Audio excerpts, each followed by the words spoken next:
Mahirap simulan ng isang akdang nilayong ipaalam ang hirap at pagdurusang mula noon mo pang dinaramdam. Hindi mo maibulalas kahit sa mga pinagkakatiwalaan, sa kakilala, kapamilya at itinuturing mong mga kaibigan.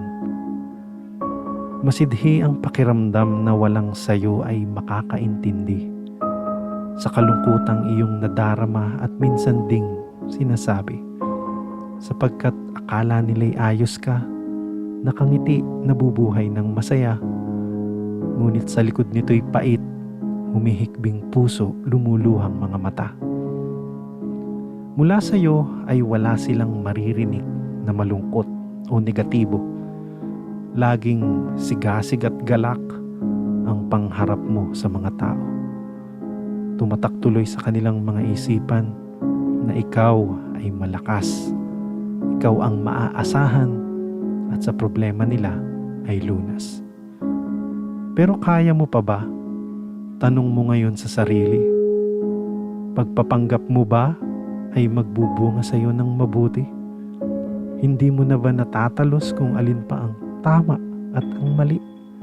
O sadyang matiisin ka lang para talikuran ng iyong minimithi? Kaya mo pa ba? Sana naman sa iyo'y maitanong din nila. Hindi lang sana puro asa, sana makaramdam din sila na hindi ka laging matibay at madalas ka ngayong bumabagsak. Lumuluhod ka na sa lupa habang luha ay pumapatak. Pero talaga nga yatang hindi ka nila maiintindihan. Wala sa kanila ang pang-unawa na iyong kinakailangan. Kaya kahit gusto mong isigaw, pinipilit mong likumin ang hinagpis at takot na sa pagkatao mo'y tumitiim. Nakalulungkot sa iyong landasin ay hindi ka tatagal.